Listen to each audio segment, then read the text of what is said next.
I would suggest that even when you look at the investing option, you think, oh, I have to invest.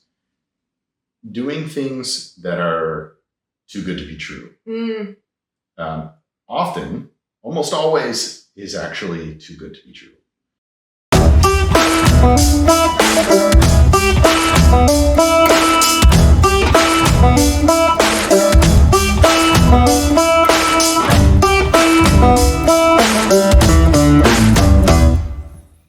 Welcome to the Ridge Podcast once more. Other things that were in the inspiration column.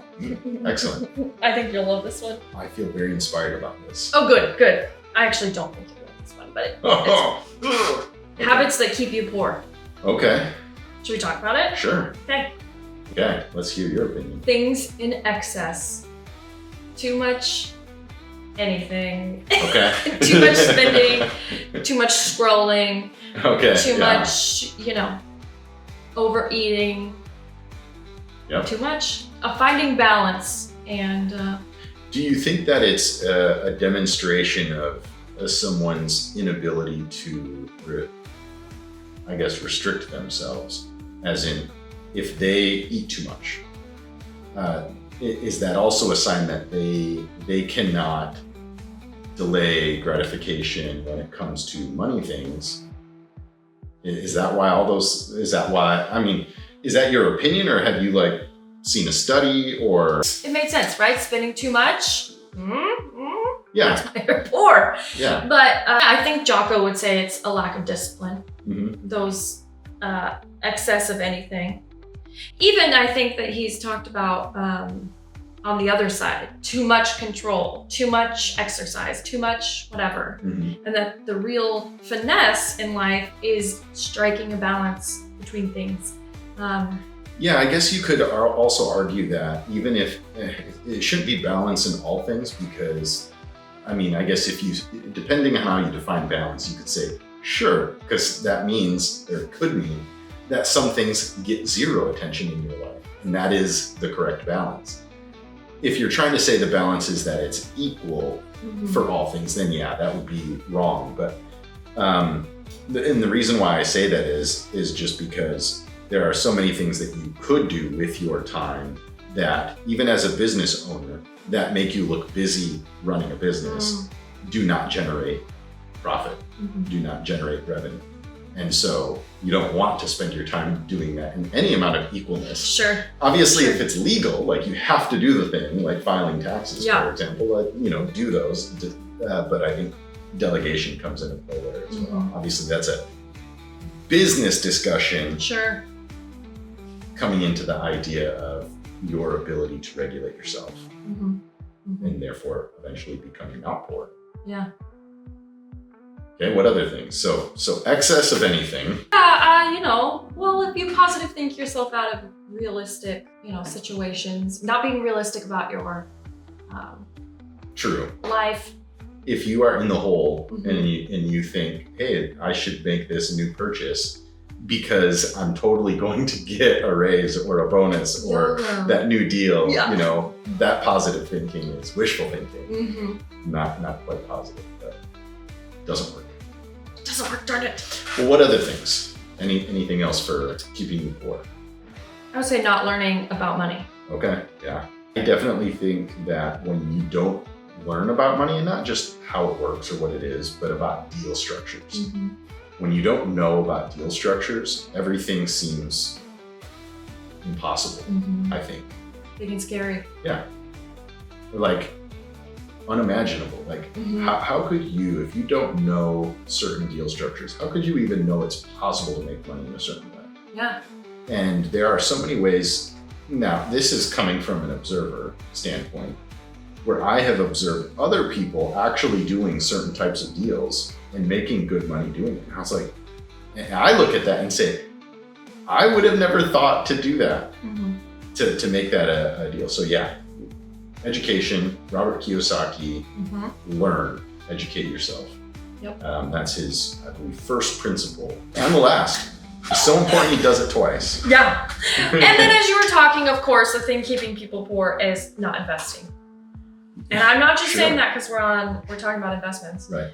we talked before, people don't get rich by just saving, Mm-hmm. right? So if you want to grow your money to any substantial amount, educating yourself, getting more income, and then investing.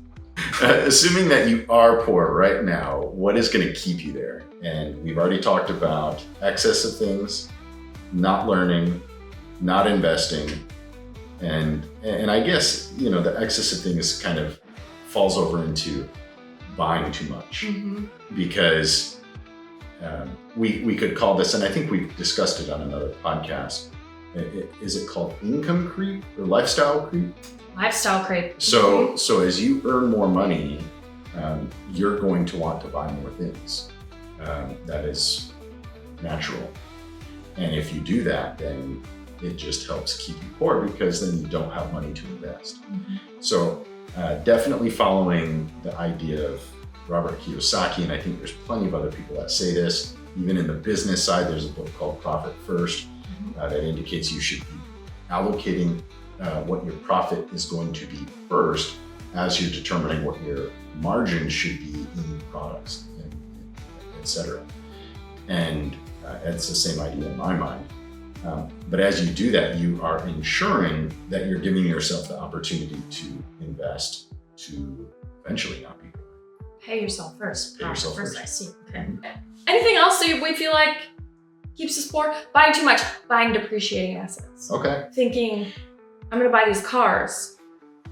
I would suggest that even when you look at the investing option, you think, oh, I have to invest. Doing things that are too good to be true. Often, almost always, is actually too good to be true.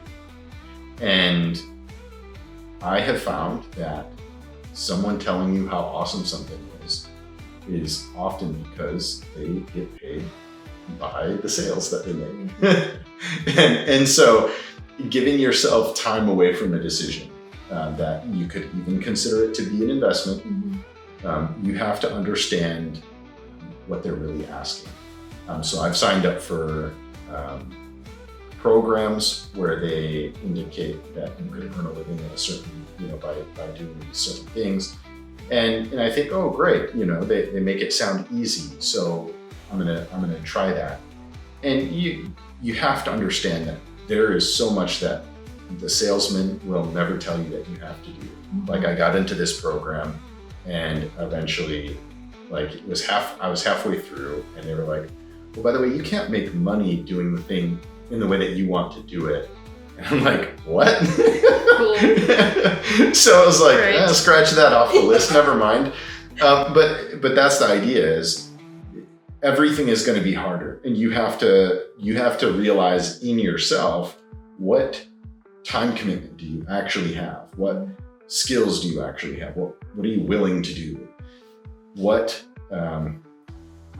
legitimacy is there to this potential investment? And look at its history. And anyway, so making wise decisions in the investment choices that you make. Yep. That would be really fun to look at investment opportunities and just talk through how can you decide if this specific investment is good or not? Yeah. Obviously, without giving any recommendation, because we don't know your situation. We don't know your situation. Also, we're not licensed to do that. Right. Not me. No recommendation. Me either. There's a little risk in doing it, in my opinion, for crowdfunding deals, because it could look like just a competitor of someone else Sure. trying to trash on the deals on their website. Even though it might be true, Sure. they might be poor deals, it could be viewed that way. Is there a way to make it more anonymous, being like, Company A has revenue of... It Like could word give problems. us real scenarios as comparables and discuss the concerns. Okay, That could work. great. We'll add it to our Especially if they're list. deals that have already closed. They're not live Sure. offerings. Mhm. If they were a live offering, I think that would be a little more challenging. Because there are some that I can look at them and say, oh, yikes, that doesn't look like a good investment.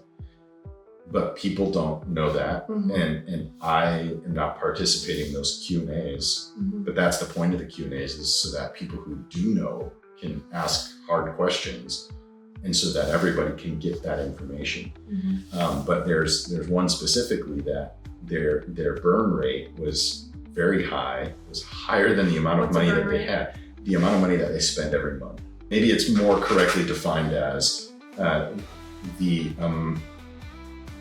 amount of money that they have left compared to how, well, anyway, the general idea is how many months can they stay alive based on the amount of money they have and the revenue and their expenses. And there was one company doing crowdfunding that was almost, I mean, you could argue bankrupt already. Oh, wow. They didn't tell people that the only way that they could survive was if they were able to close money on the crowdfunding and do close after close after close with more revenue. Mm-hmm. And they didn't end up getting that, and they did close down after having already closed on some money, but they didn't raise enough. Yeah. Where do you find the information like the burn rate? Do you have to calculate it yourself? Yeah, you have to look at Based the on the financials. If financials? they do not disclose it, if it's not available based on what you can see in the financials, again, ask the question specifically in the Q&A. Mm-hmm. What are your monthly expenses? What is your current cash on hand? You can figure it out. Interesting. I have a lot to learn about finance. Me too, still. Always more. Always more. We need Warren Buffett. Can you get him on the show? I'll work on it. I know a guy in Omaha. Investing while paying off debt. I'm guessing that the question here is, should you? And if so, what do you need to know about doing it? I think it's a personal choice. If you are guessing at what a return might be for something, it might not be worth it.